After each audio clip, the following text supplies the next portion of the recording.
Om. Om.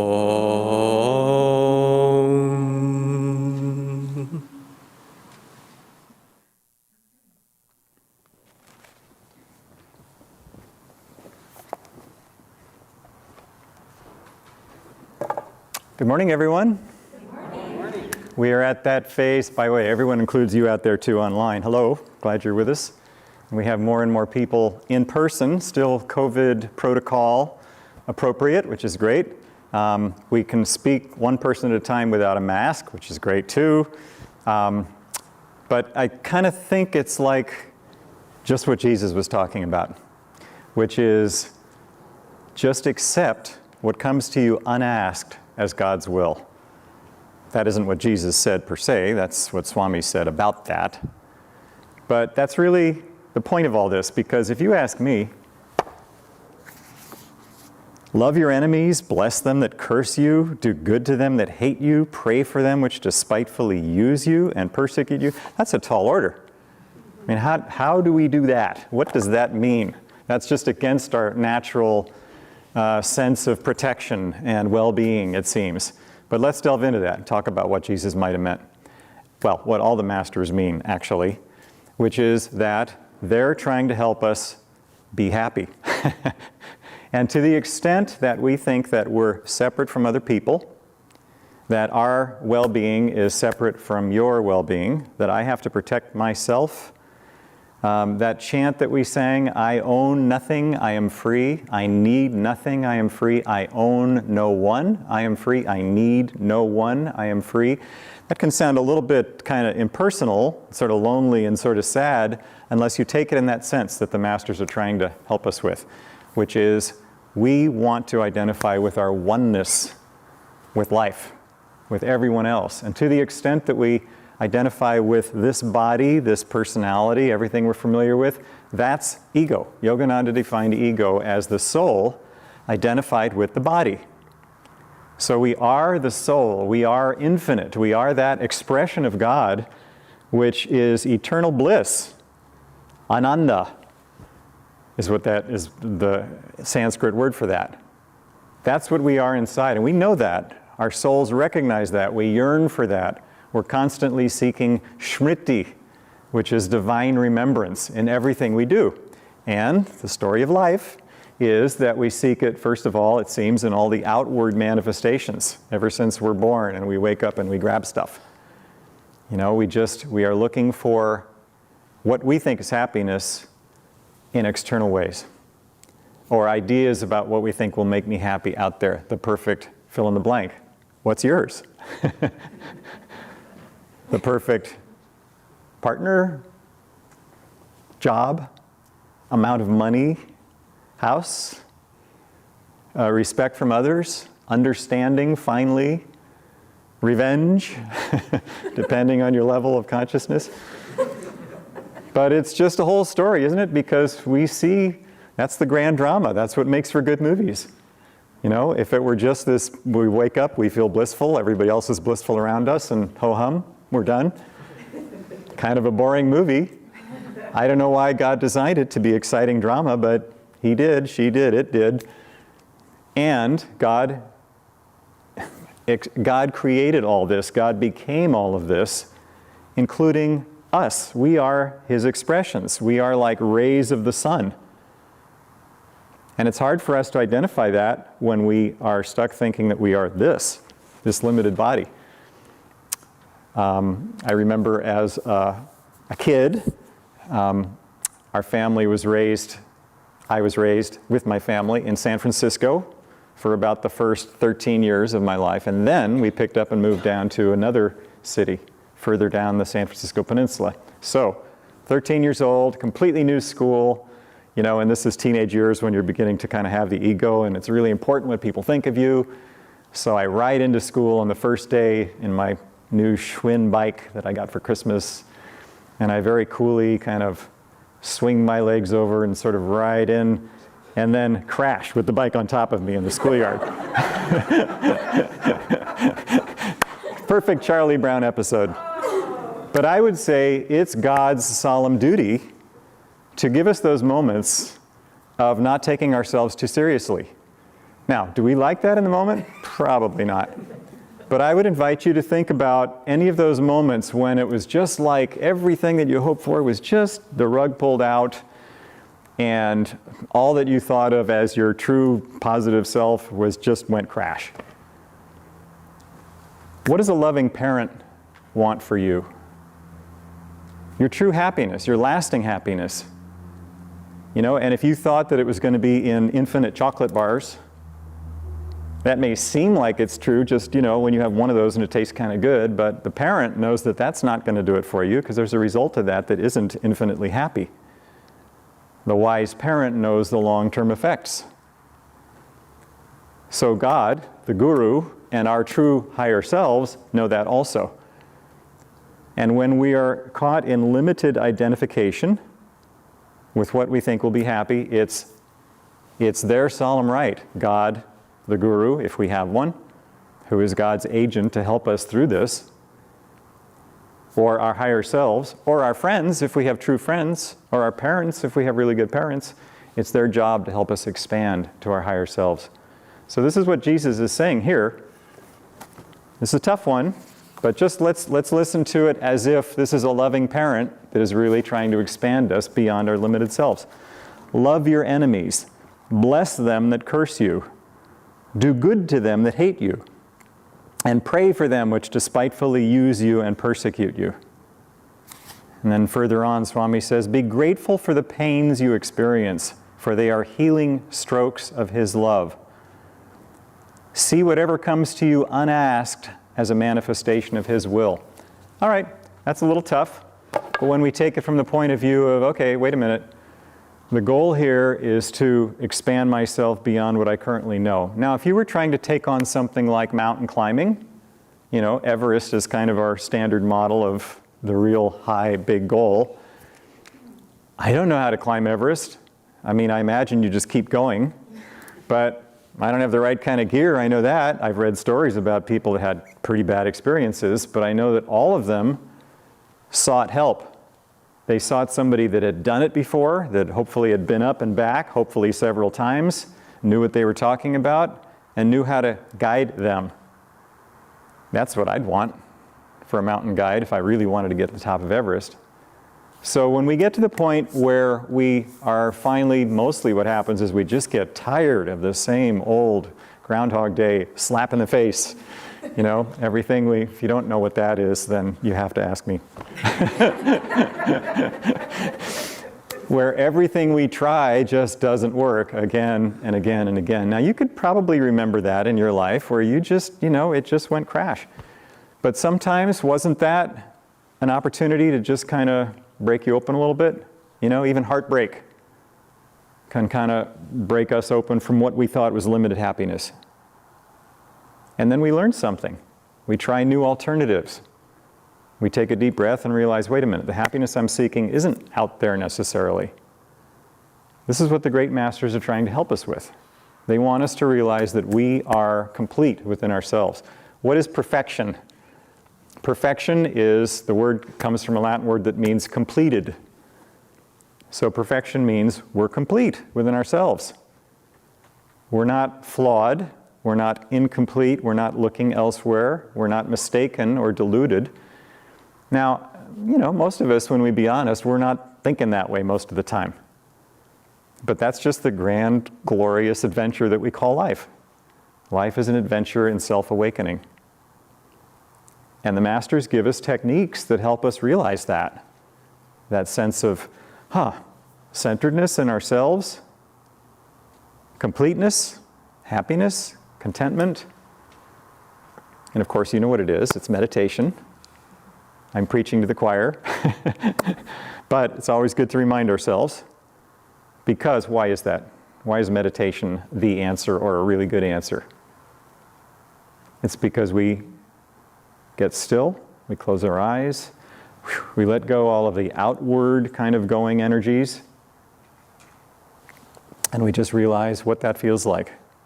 Plus, we lift ourselves up in openness to a higher truth, to God's grace, to Guru's grace.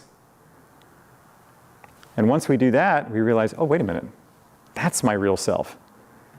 And it just feels so right, and it feels so expansive. And furthermore, we realize, wait a minute, that's probably who everyone else is too. It's like the fingers of a hand, you know? If I had little faces on the top of each of these fingers, and they're all kind of talking to each other and arguing with each other, and no, I think this. No, actually, I think this. But this is what it's like being a thumb. No, it's not. But wait, isn't that a silly argument? Because it's all part of the hand. I saw a cartoon once, and it was two, hand puppets. And one of them said, sometimes when I get real still, I begin to think, I wonder if there really is a hand.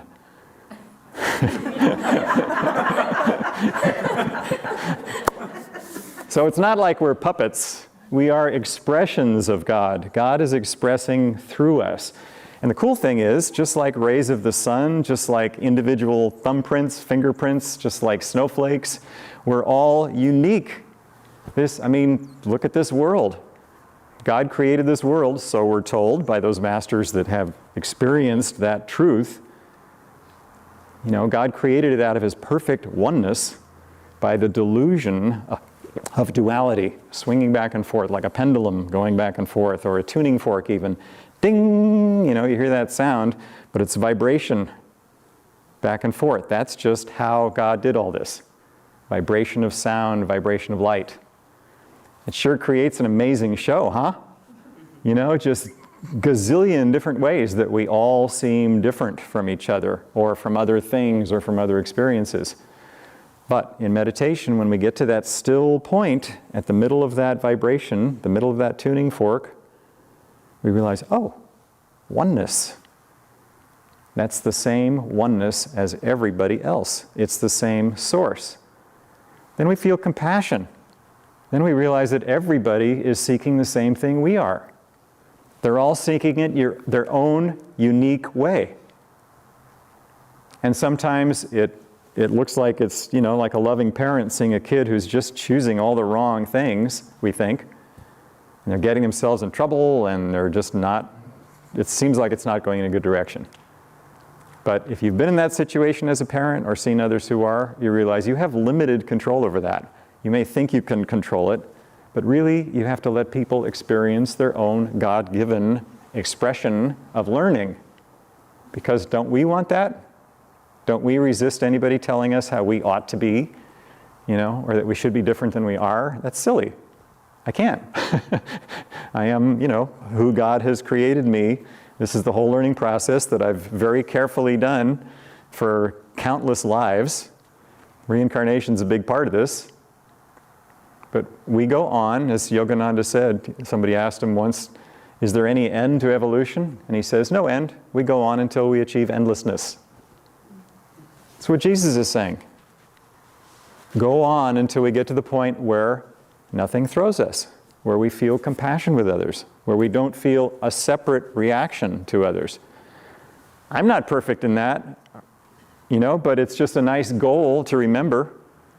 So the next time situations happen where you feel yourself just getting agitated or emotionally stirred up, or something that throws you back, to that thing that happened to you way back when that this reminds you of, just take a deep breath and think, okay, wait a minute, am I in my center right now? Or what can I do to be there? Or do I need to just get away from this until I can get to that center? And the more we meditate regularly, twice a day ideally, the more we just smriti, we remember that place. Okay, I'll tell you a joke. Apropos nothing, but I just happen to remember it. So, nice Irish family, 2 kids, Ryan, 7, and Patrick, 5. So the mom makes some pancakes, and she sees that Ryan and Patrick are beginning to argue over who's going to have the first pancake. So she thinks, this might be a good lesson, So she says, boys, what would Jesus do in this situation? He'd say to himself, let my brother have the first pancake. I can wait. Brian says to Patrick, Patrick, you be Jesus.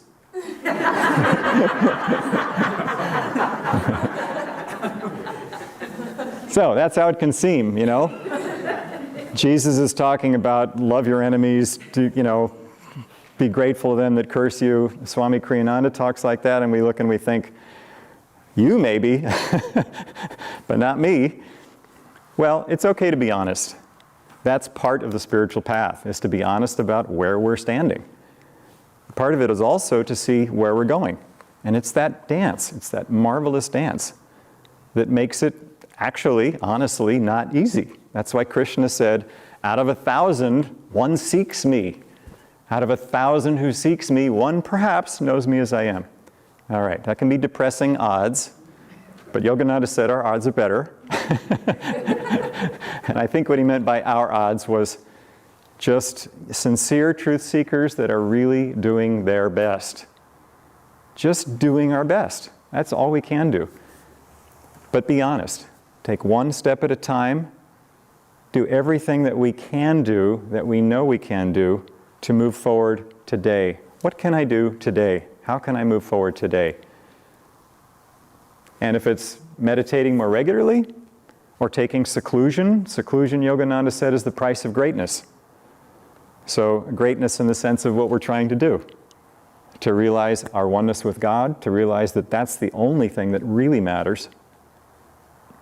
You know, we get to that point that the masters get to, the spiritual masters, where they have practiced these things and realized that God is it. The only thing that is. And it's not as though we're denying others or denying life, just the opposite. We're seeing God in everyone.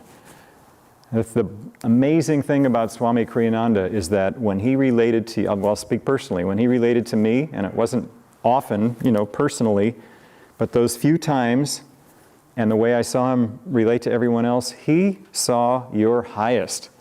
He saw God in you, trying to remember himself or herself, trying to awaken sincerely.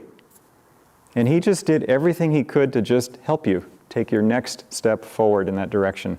That was perfect for you.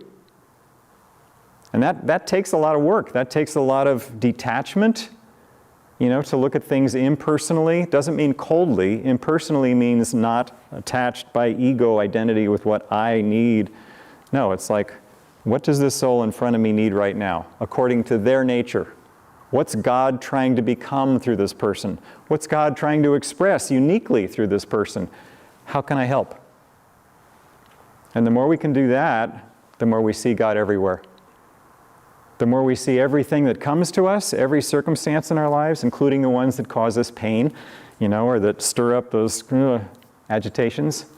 Wait a minute, this is a gift from God. This is coming to me to help me awaken, to help me remember who I am. Then we see in all of our circumstances that expression of God. Then we become like, I think of St. Francis, for example. Did he have an easy life? Not by outward circumstances, sleeping cold in a cave and walking barefoot and all those things that nowadays in our luxurious, temperature-controlled kind of lives, we just think, ooh, not me. But he felt that bliss inside. He felt that everything was God. My favorite example is there were these criminals in those days, thieves, but really just people that were hard on their luck, and they thought that they'd be happy by taking from others. And they were not popular with the local townspeople. Villages were a lot smaller than our big cities now, but so these guys were rejected. And they came to the monastery of St. Francis. He was out of town, St. Francis was, so they came, knocked on the door, they asked for some help. The monks knew who they were. They said, "How dare you, get out, never come back again." So Francis comes back, and the monks kind of proudly tell him what happened and, of all the nerve and what they did. And he says, "On orders of obedience, I'm commanding you to go out and find those people and bring them back here. Apologize and tell them that Francis wants to talk to them." So they did, brought him back. And Francis sees, without missing a beat, he says, "Why do you live the way you do? You're not happy. There's something so much greater, such a greater joy that's available to you." And it just touches my heart, breaks me up thinking about that. Because what a detached ability to be able to relate to somebody else by thinking of what they need and not having a reaction about what you think about how appropriate they are. What it really is, it's they're reminding us of the limitations we have in ourselves. And it's uncomfortable sometimes. Don't you just want to squash people that aren't appropriate? Ugh, you know, they just agitate you, they're just not behaving, you know, fill in the blank, your own blank. But, you know, think about that, and Psychology 101 is that we're looking at something that reminds us of ourselves, and we're just not comfortable with that. And that's okay, it's a human condition. But the more we can kind of accept that and say, oh, thank you, something that I wasn't able to see by myself until I saw it reflected out there. Appreciate that. You know? We may not be able to be like St. Francis now, but if we can just remember that and take a breath the next time, and the next time we have an opportunity, which we will, because we draw those things to ourselves. That's the chakras, that's the energy in the chakras. We will automatically draw to ourselves our perfect experiences. That's how God designed us, and it's perfect. So everything that comes to us is not only what God gave us, but it's what we drew, because we needed to learn that lesson. Hard one. But out of 1,000, do we want to be that one out of 1,000? You know, is it worth it? All we have to do is look to the great masters that have found it. And they don't say, it was too hard, don't bother. Too hard to climb, you know, stay home. They say, I would have done it 1 billion times. You know, for that sense of infinite bliss, for that sense of oneness, that's the answer. So let's be that 1 out of 1,000,000. Blessings.